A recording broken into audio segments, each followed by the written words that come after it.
பிரியமானவர்களே, அன்பர் இயேசுவின் நாமத்தில் வாழ்த்துக்கள். நியாயாதிபதிகளின் புத்தகம் 11ஆம் அதிகாரம் 11வது வசனத்தை நாம் தியானிக்க போகிறோம். யெப்தா தன் காரியங்களை எல்லாம் மிஸ்பாவிலே கர்த்தருடைய சந்நிதியிலே சொன்னான். யெப்தா தன்னுடைய வாழ்க்கையில் ஏற்பட்ட எல்லா விதமான இக்கட்டான காரியங்கள், அவர் கடந்து வந்த சூழ்நிலைகள், இனி செய்ய போகிற விரும்புகிற காரியங்கள் எல்லாவற்றையும் தேவனுடைய சந்நிதியிலே சொன்னாரா.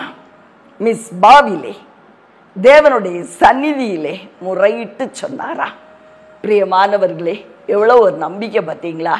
தேவன் கேட்கிறார், நான் சொல்றத அவர் கேட்கிறார். அவர் மனுஷனை போல அல்ல. நான் என்ன சொன்னாலும் பொறுமையா கேட்பாரு. ஒருவேளை நான் தப்பா சொன்னாலும் அப்பா கேட்டுக்குவாரு. பிரியமானவர்களே, அப்படிப்பட்ட ஒரு நம்பிக்கை யெப்தாவுக்கு. எல்லாவற்றையும் உண்மை உள்ளவர்கிட்ட நான் ஒப்படைச்சிருவேன், அவ்வளவுதான். மனுஷங்கிட்ட என் திட்டங்களெல்லாம் சொன்ன ஆபத்து. பிரியமானவர்களே, யெப்தா அதை நன்கு அறிந்திருந்தார்.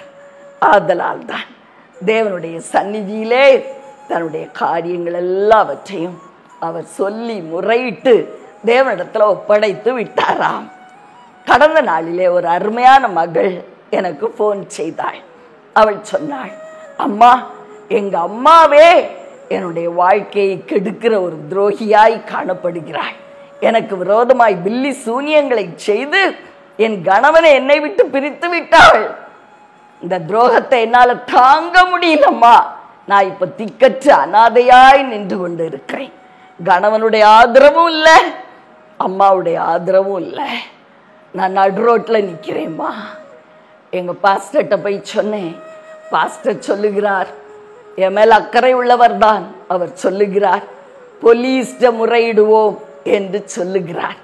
ஆனால் என்னுடைய உள்ளம் தேவனிடத்துல மட்டும்தான் இதை முறையிட்டு ஒப்படைக்க வேண்டும், அதுலதான் பதில் உண்டாயிருக்கும் அப்படின்னு எனக்கு தோணுதுமா. எது சரி என்று கேட்டாள்.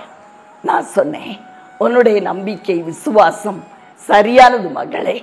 ஏன்னா பில்லி சூனியங்களால் குடும்பம் பிரிந்திருக்கிற தருணத்திலே இன்னும் போலீஸ் கிட்ட போய் நீங்க முறையிட்டால் காரியம் உக்கிரமடையும்.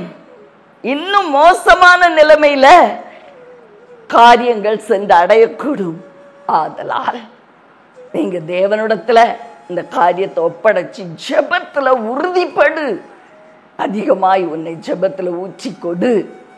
ஆனால் ஒரு காரியம் செய்யலாம், உங்க பாஸ்டரை நீங்க பேச வைங்க.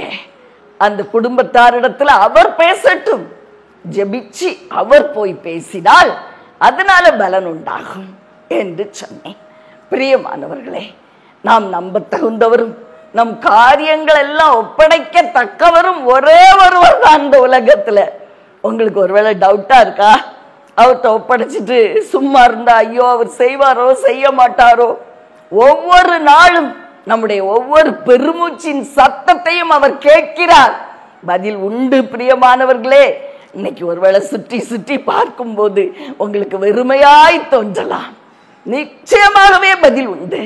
உங்க நம்பிக்கை வீண் போகாது. பிரியமானவர்களே, அவரிடத்துல உங்களுடைய எல்லா காரியங்களையும் காலை வேளையிலே ஒப்படைச்சிட்டு வேலைக்கு போங்க. நிச்சயமாய் அவர் காரியங்களை கேட்டு பதில் கொடுக்கத பார்க்கலாம். நம்பணும், அதுதான் ரொம்ப முக்கியம். உங்களுக்காக ஜெபிக்கட்டுமா?